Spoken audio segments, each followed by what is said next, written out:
Hello प्यारे बच्चों, कैसे हैं आप सब लोग। किरोज़ मैनिया चैनल पे आप सबका स्वागत है। आज मैं आप सबके साथ एनसीईआरटी क्लास 6 के साइंस को फिर से डिस्कस करूंगा, चैप्टर नंबर 2 को, जिसमें आज हम लोग कंपोनेंट्स ऑफ फूड की बात करेंगे। जैसा कि पिछला exercise food where does it come from, ये चैप्टर डिस्कस कर चुके हैं, जिसमें हम लोगों ने पूरे चैप्टर में देखा है कि जो फूड्स हम लोग कौन कौन से फूड का इस्तेमाल करते हैं, क्रॉप्स का, और जो ग्रेन्स वगैरह इस्तेमाल होते हैं वो आते कहाँ से हैं, उन सब चीज़ों के बारे में डिस्कशन कर चुके हैं। जो खाना हम खाते हैं उसके की इंग्रेडिएंट्स क्या होते हैं वो डिस्कस कर चुके हैं। आज हम लोग कंपोनेंट ऑफ फूड के बारे में देखेंगे। इस चैप्टर को हम लोग 2 पार्ट में ब्रेक करके पढ़ेंगे। एक एक्टिविटी 1 और एक्टिविटी 2 को फर्स्ट टाइम में पढ़ेंगे, और फिर एक्टिविटी 3 और जो वेरियस जो कंपोनेंट्स होते हैं फूड के, उनकी डेफिशिएंसी से क्या हो सकता है वो सेकेंड लेक्चर में हम लोग इस चीज़ को देखेंगे। तो चलिए आइए शुरू करते हैं कंपोनेंट ऑफ फूड के साथ में।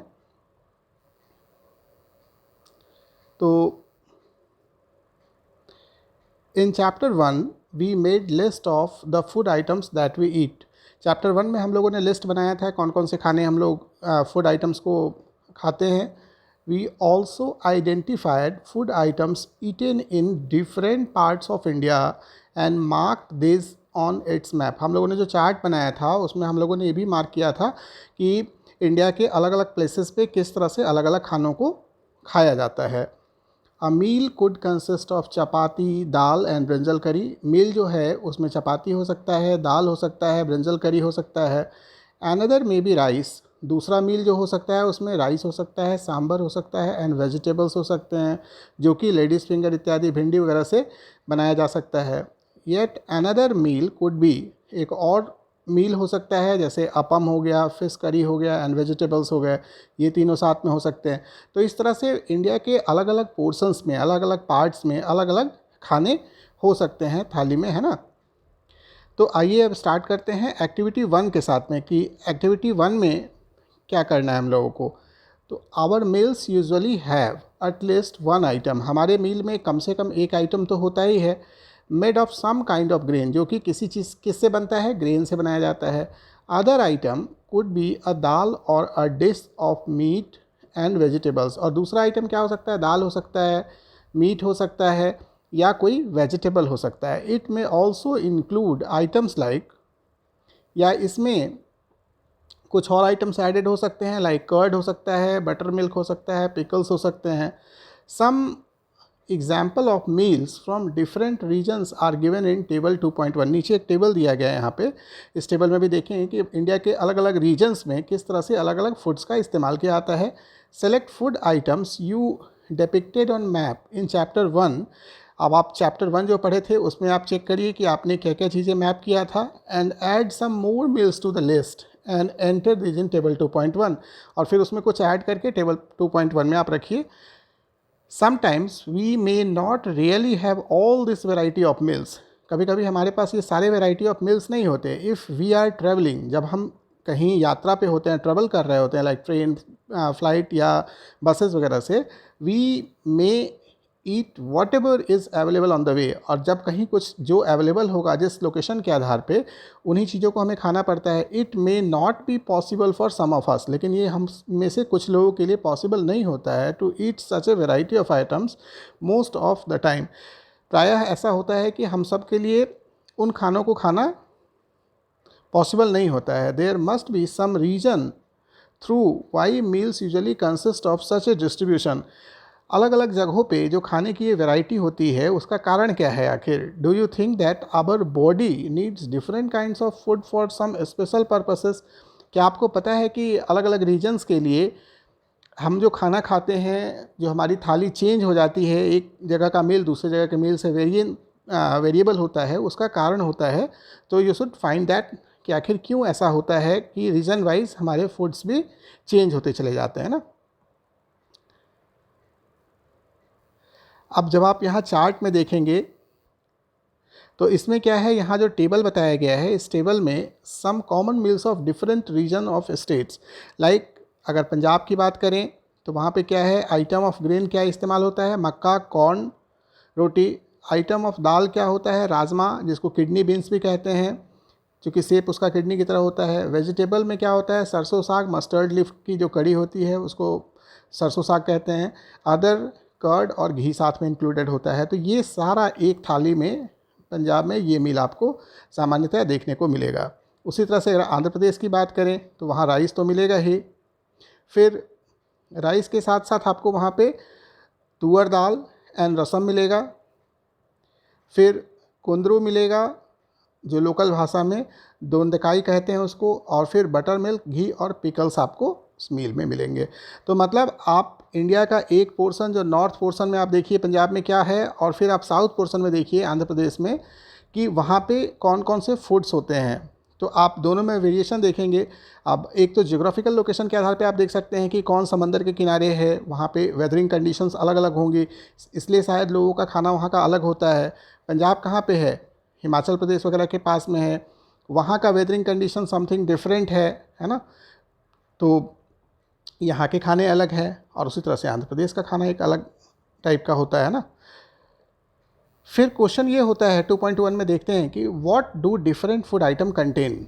तो ये जो वेरियस फूड आइटम्स होते हैं आखिर उनमें क्या होता है। तो we know that each dish is usually made up of one or more ingredients. Generally हम लोग देखते हैं कि प्रत्येक डिश जो होता है उसमें एक या एक से अधिक इंग्रेडिएंट्स होता है, which we get from plant और एनिमल। और वो कहाँ से मिलता है, इधर प्लांट से मिलता है और इधर एनिमल से हम लोगों को मिलता है। This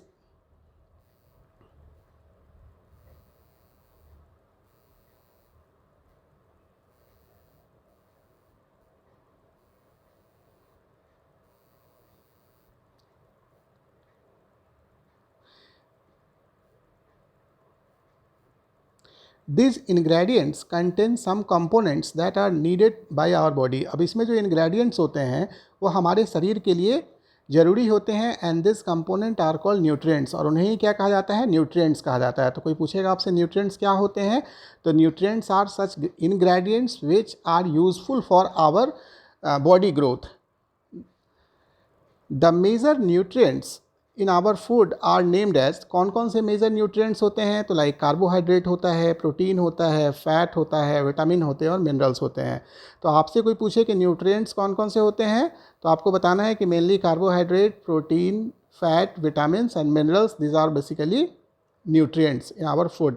In addition, food contains dietary fiber and water which are also needed by our body। अब कुछ फूड में क्या होते हैं, हम लोग को डाइटरी फाइबर भी लेना पड़ता है, साथ में वाटर भी हम लोग को ऐड करना पड़ता है। तो ये सारे न्यूट्रिएंट्स के ही पार्ट है। Do all food contains all this nutrients. क्या सभी फूड ये सारे न्यूट्रिएंट्स कंटेन करते हैं। With some simple methods we can test whether cooked food or a raw ingredient contains one or more of this nutrients. तो अब हम लोग इस चीज़ को खाने में कैसे चेक करेंगे कि हाँ किस में कौन सा न्यूट्रिएंट है और क्या है। तो the test for presence of carbohydrate, protein and fats. तो इन तीन टेस्ट्स को मेनली यहाँ पे करके बताया गया है इस चैप्टर में। Are simpler to do as compare to the test and other nutrients. दूसरे जो कि दूसरे न्यूट्रिएंट के टेस्ट से ज़्यादा आसान है, इसलिए इस चैप्टर में बताया गया है उस चीज़ को कैसे कर सकते हो आप। Let's do this tests and record all of the observation in table 2.2। एक टेबल 2.2 यहाँ दिया गया है जिसमें आपको ये जो टेस्ट का तरीका बताया गया है उसके बेस पे आपको मेंशन करना है कि कौन सी चीज़ का में कार्बोहाइड्रेट है, किस में प्रोटीन है और किस में फाइबर है या फैट है ना। For carrying out this test, कैसे करेंगे इसको, you will need solution of iodine, copper sulphate और कॉस्टिक सोडा। ये तीन सोल्यूशन आपको चाहिए। You will also need a few test tubes and a dropper. और साथ में आपको कुछ टेस्ट ट्यूब चाहिए, कुछ ड्रॉपर चाहिए। Try this test on cooked food items as well as raw material. आप रॉ मटेरियल पे भी ये टेस्ट कर सकते हैं, कुक्ड फूड आइटम पे भी ये टेस्ट कर सकते हैं। Table 2.2 shows you have a way to record the observation from this test। Table 2.2 में आप कैसे टेस्ट करना है वो बताया गया है कि क्या लिखना है किसमें। Some food items are given in this table. इसमें कुछ फूड आइटम्स भी दिए गए हैं। You can also conduct a test either with this or any other available food item. ये कहा गया है कि आप या तो बुक में जो दिया गया है उसी के अकॉर्डिंग या आपके पास जो अवेलेबल है फूड उस पर आप इस टेस्ट को करके देखिए। Do this test carefully, do the test carefully. आपको ये टेस्ट बहुत केयरफुली करना है। And do not try to eat और टेस्ट एनी केमिकल्स। साथ में जो केमिकल्स इसमें इस्तेमाल हो रहा है like iodine, caustic soda, copper sulphate, इसको आपको टेस्ट नहीं करना है because this is harmful for your health. If the required solution are not available in readymade form, अगर ये रेडीमेड फॉर्म में अवेलेबल नहीं है, your teacher can prepare them as given in the box.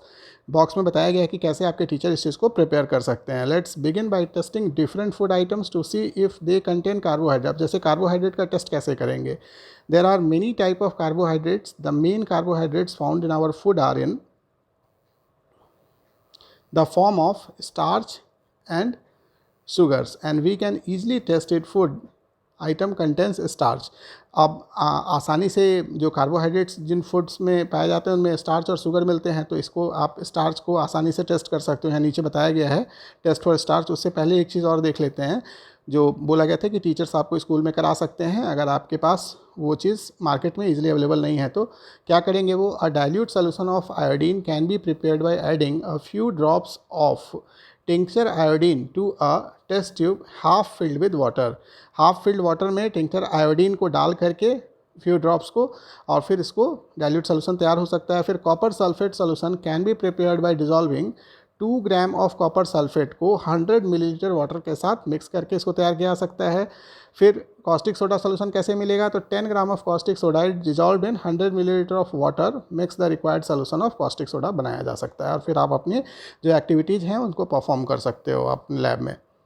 Activity 2 बताया है कि कैसे करेंगे। तो टेस्ट ऑफ स्टार्च कैसे होगा? Take a small quantity of food item और अ रॉ इंग्रेडिएंट। आप क्या करना है यहाँ पे, जैसे देखिए जो फूड आइटम्स है उसको रखा गया है, आयोडीन का सोल्यूशन है, और इस आयोडीन के सोल्यूशन के कुछ ड्रॉपलेट्स को यहाँ डाला जा रहा है। और if that food is shows the color of blue black, it means that it contains starch। वही चीज़ लिखा है। put 2 to 3 drop of dilute iodine solution on it, observe if there is any change in the color of the food item, do it turn blue black। क्या ये blue black हो गया है? अगर blue black हो गया it means that that food contains starch। A blue black color indicates that it contains starch। repeat this test with other food items and find out which of this contains starch। और इस तरह से आपको एक observation table तैयार कर लेना है ना, ताकि आप टेबल जो 2.2 है उसको फिल कर सकें। टेस्ट फॉर प्रोटीन के लिए टेस्ट कैसे करेंगे? Take a small quantity of food item for testing. If the food you want to test is a solid, you first need to make a paste. आपके पास जैसे कोई फूड है वो सॉलिड फॉर्म में, आप उसको पेस्ट बना लीजिए एंड इट और पाउडर, या उसको पाउडर बना लीजिए या ग्राइंड और मैश कर लीजिए small quantity of food item को, और पुट सम ऑफ दिस, और उसको एक क्लीन टेस्ट ट्यूब में डाल दीजिए। फिर 10 ड्रॉप वाटर उसमें ऐड करिए and shake the test tube. Now using a dropper add करिए उसमें 2 drop of solution of copper sulphate को ऐड करिए और 10 drop of solution of caustic soda to this add कर लीजिए टेस्ट ट्यूब में, और फिर उसको क्या करिए? सेक करिए, shake well and let the test tube stand for few minutes. और कुछ मिनट के लिए देखिए आप। What do you see? फिर आप देखेंगे कि do the contents of the test tube turn violet. अगर उसका कॉस्टिक सोडा और वाटर मिलाने के साथ साथ अगर कलर जो है वायलेट में चेंज हो जाता है, और वायलेट कलर इंडिकेट करता है presence of protein in the food item, तो आपको पता चल जाएगा कि उस पर्टिकुलर फूड में प्रोटीन है या नहीं है। Now you can repeat the test for other food, और बाकी फूड पे भी आप इस चीज़ को टेस्ट को ट्राई करके देख सकते हो, है ना। यही टेबल 2.2 की बात कर रहा था उसमें, ये आपको कौन कौन से न्यूट्रिएंट्स प्रेजेंट है, स्टार्च है, प्रोटीन है, फैट है, 3 चीज़ के लिए टेस्ट कर रहा है। जैसे स्टार्च मतलब कार्बोहाइड्रेट हो गया, प्रोटीन हो गया, फैट के लिए टेस्टिंग हो गया। ये मटेरियल्स हो गए कौन कौन से हैं, जैसे हम लोग को सबको पता है कि जो पोटैटो होता है उसमें क्या होता है, आपका कार्बोहाइड्रेट होता है स्टार्च के फॉर्म में, तो यस। मिल्क में क्या होता है? प्रोटीन होता है। ग्राउंडनट में क्या होता है? फैट होता है। तो ये सारा टेस्ट आप कर करके, और फिर उसी तरह से अलग, जैसे कुकड राइस में क्या है, ड्राई कोकोनट में क्या होगा, तो आप इन तीनों को लिए टेस्ट करिए। आपके पास 3 मटेरियल बताए गए हैं, आयोडीन, कॉस्टिक सोडा और कॉपर सल्फेट, उससे आप टेस्ट करके इस चीज़ों को बता सकते हैं। उसके बाद test of fat. Test of fat कैसे करेंगे? तो ये सबसे आसान है। Take a small quantity of food item, wrap it in a piece of paper and crush it. उसको आप पीस ऑफ पेपर में रखिए, उसको क्रश करिए। Take care that the paper does not tear. आप ये ध्यान रखिए कि पेपर फटे नहीं। Now straighten the paper and observe it carefully. फिर आप उस पेपर को सीधा करिए और देखिए, does it have oily patch? क्या उसमें कोई आयली पैच आया? Hold the paper against light. Paper को होल्ड, लाइट के अगेंस्ट में होल्ड करिए। Are you able to see the light faintly through this patch? क्या आप को लाइट फ्रेंडली जो आयली जो शेप बन गया उसमें से दिख रहा है क्या? And oily patch on paper shows that the food item contains fat. अगर आयली पैचेस आ गए इट मीन्स दैट वो फूड क्या कर रहा है? फैट कंटेन कर रहा है। And the food item may sometimes contain a little water. Food item जो है कुछ समय क्या करता है, लिटिल वाटर भी कंटेन करके रखता है. Therefore after you have rubbed an item on paper let the paper dry for a while. कुछ देर के लिए आपको पेपर को ड्राई होने के लिए रखना है. If there where any water that may have come from food it would dry up after some time. कुछ देर में वो आप अगर पानी का कुछ अंश होगा तो वो सूख जाएगा. If no oily patch shown up after this the food item does not contain any fat. और अगर आपका वो गीला हुआ भी है और अगर कुछ देर आप छोड़ने के बाद अगर उस पर कोई पैचेस नहीं दिखाई देता है, it means that that food doesn't contain any fat, that only contains water there. What do these tests show? Are fat, protein and starch present in all the food items that you tested? क्या सभी food में fat, protein और starch है present जिसको अभी आपने test किया है? Does a food item contains more than one nutrient? क्या किसी एक फूड आइटम में मोर देन एक न्यूट्रिएंट भी है क्या? Do you find any food item that does not contain any of the nutrients? क्या आपने ये भी पाया कि किसी भी जो आप खाने वाली चीज़ें हैं उसमें कोई न्यूट्रिएंट्स नहीं है? तो आप जब चार्ट बनाएंगे तो ये चीज़ें प्रिपेयर्ड हो जाएंगी आपकी. We tested food items for 3 nutrients: carbohydrate, protein and fat. There are also other nutrients. जैसे अभी हम लोगों ने किस चीज़ के लिए चेक किया था? 3 चीज़ों की बात की है ना, कार्बोहाइड्रेट, प्रोटीन और फैट की. अब कुछ और भी न्यूट्रिएंट्स होते हैं लाइक विटामिन्स और minerals and that are present in different food items. Why do we need all this nutrients? ये भी प्रेजेंट होते हैं इन तीनों के अलावा. लेकिन प्रश्न ये उठता है कि क्या हमें न्यूट्रिएंट्स की, इन सभी न्यूट्रिएंट्स की ज़रूरत है? तो इस चीज़ को सेक्शन 2.2 में बताया गया है कि what do various nutrients do for our body. ये जो वेरियस न्यूट्रिएंट्स है वो हमारे बॉडी के लिए क्या करते हैं? तो carbohydrates mainly provides energy to our body. Carbohydrate क्या करता है? हमारे बॉडी को मेनली एनर्जी देता है. Fat also gives us energy. Fat भी एनर्जी देने का काम करता है.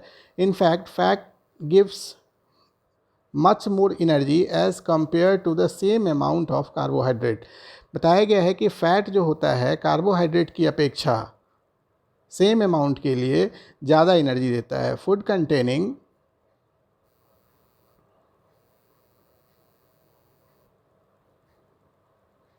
Fats and carbohydrate are also called energy giving foods. ये जो कार्बोहाइड्रेट और फैट जिन फूड में होता है उनको एनर्जी गिविंग फूड्स भी कहते हैं, जो कि फिगर 2.3 और 2.4 में बताया गया है. अभी proteins are needed for growth and repair of our body. Protein का इस्तेमाल कहाँ करते हैं? ग्रोथ के लिए, मतलब बढ़ने के लिए, इसलिए छोटे बच्चों को ज़्यादा प्रोटीन दिया जाता है. And repair of our body, जब आपको कोई डिजीज हो जाता है, वायरल डिजीज, तो उसमें क्या होता है, आपके जो टिश्यूज़ होते हैं वो ब्रेक कर जाते हैं. तो और टिश्यूज़ कैसे बनते हैं? तो प्रोटीन जब आप इनटेक लेते हैं तो उन्हीं से आपका वो फॉर्मेशन होता है, या अगर कोई ब्रेकडाउन हुआ है तो उसमें रिपेयरिंग भी होता है. सो रिपेयरिंग ऑफ आवर बॉडी के लिए, और साथ में छोटे बच्चे जो होते हैं उनके बोन्स को मजबूत होने के लिए, उनको जल्दी से जल्दी ग्रो करने के लिए, उनका चूँकि टिश्यूज़ का फॉर्मेशन जल्दी से जल्दी होगा तो वो जल्दी से जल्दी ग्रो करेंगे, मसल्स का फॉर्मेशन होगा, है ना.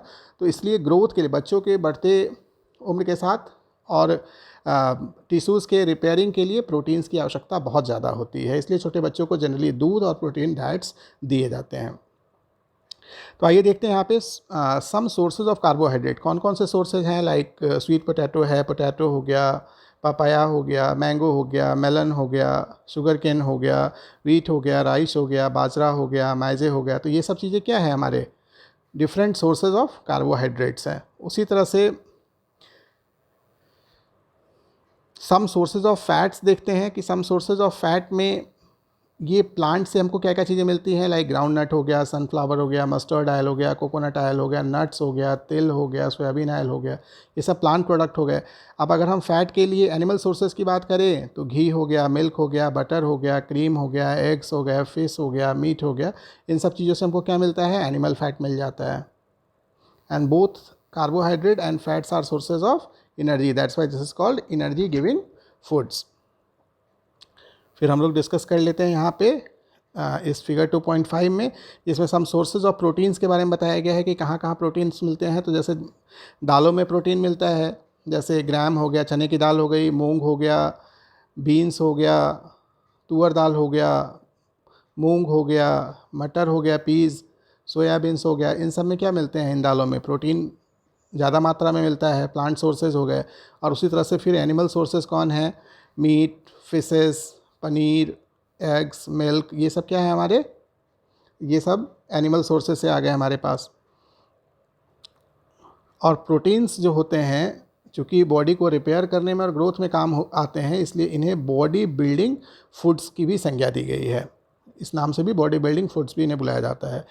फिर हम बात करते हैं कि ये तो कार्बोहाइड्रेट, फैट और विटामिन्स की प्रोटीन की बात हो गई। अब हम विटामिन्स की बात करते हैं। Vitamin helps in protecting our body against disease. अभी आप देख रहे होंगे जो वायरल डिजीज़ चलते हैं उसमें क्या करते हैं, विटामिन सी, विटामिन डी या मल्टीविटामिन देते हैं ना। तो vitamin helps to protect our body against, जो कि किससे हमें मदद करता है, बीमारियों से लड़ने में मदद करता है।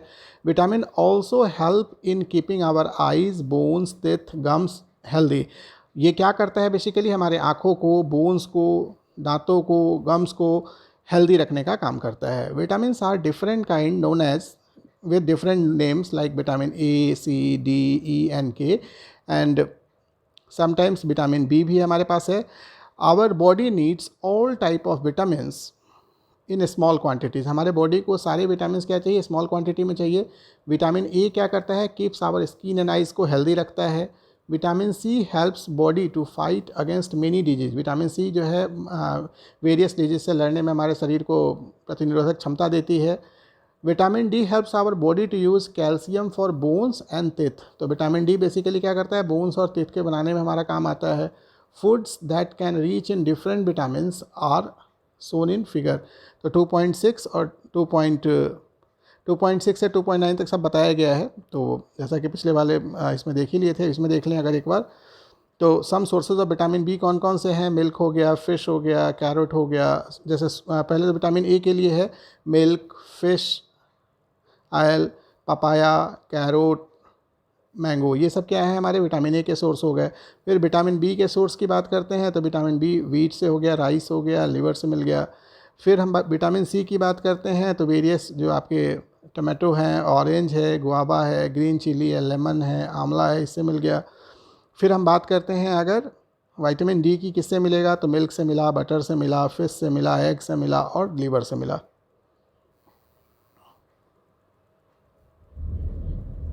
फिर हम बात करते हैं our body also prepares vitamin D in presence of sunlight. हमारा बॉडी कैसे बनाता है विटामिन डी, तो सनलाइट के प्रेजेंस में बनाता है। Now it is insufficient exposure to sunlight is causing vitamin D deficiency in many people. बहुत सारे लोगों में विटामिन डी की कमी पाई जाती है क्योंकि वो सनलाइट में कम से कम जाते हैं। और जो ग्रोथ ऑफ आवर बॉडी के लिए और मेंटेनिंग गुड हेल्थ के लिए हम लोग को विटामिन्स और मिनरल्स की ज़रूरत होती है। Some sources of different minerals are shown in figure 2.10 में बताया गया है मिनरल्स के बारे में। Most food items usually have more than one nutrients. Mostly जो फूड्स होते हैं उसमें एक से ज़्यादा न्यूट्रिएंट्स पाए जाते हैं। You may have notice this while recording your observations in table 2.2 में जब आप ऑब्जर्वेशन बनाएंगे।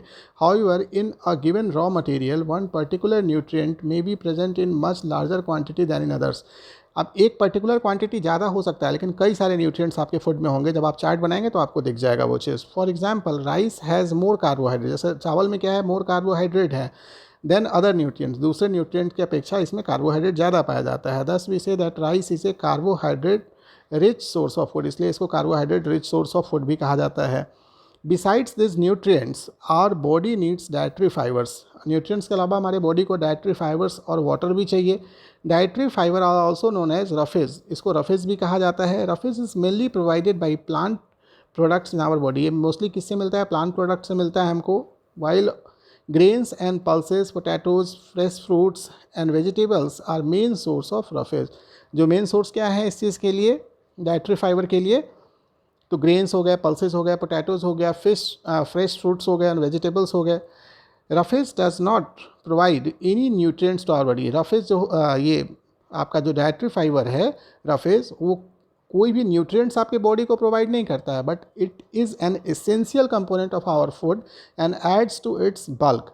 अगर इसको ज़्यादा मात्रा में ऐड किया जाए तो हमारे जो डाइजेस्टिव सिस्टम होता है उसके लिए अच्छा होता है। This helps our body get rid of undigested food, जो कि हमारे बॉडी से अगर कुछ अनडाइजेस्टेड फूड रह जाते हैं तो उसको वो आपके जो आंत होती है, स्मॉल इंटेस्टाइन और लार्ज इंटेस्टाइन, उससे बाहर निकालने में एक्सक्रेटरी सिस्टम से आपकी मदद करता है। अब जैसे सम सोर्सेज ऑफ आयोडीन आप देख सकते हैं कि आपके सम सोर्सेज ऑफ आयोडीन क्या है, तो फिशेस हो गया, आपका जिंजर हो गया ना, तो ये सब आपके क्या है, रिच सोर्स ऑफ आयोडीन है। फिर फास्फोरस के रिच सोर्स क्या है, मिल्क हो गया, बनाना हो गया, चिली हो गया, वीट हो गया, राइस हो गया, ये सब क्या है, फास्फोरस के सोर्सेज हैं। फिर उसी तरह से आयरन के सोर्सेज क्या है, स्पाइनच हो गया, फिर लिवर हो गया, फिर आपका एप्पल हो गया। फिर कैल्शियम का रिच सोर्स क्या है, मिल्क हो गया और एग्स हो गया, है ना। तो आज हम यहीं तक रहने देते हैं। इसके बाद एक्टिविटी 3 नेक्स्ट चैप्टर में स्टार्ट है, तो इसको हम लोग नेक्स्ट वीडियो लेक्चर में देखेंगे। Thank you for watching Kidoos Mania channel.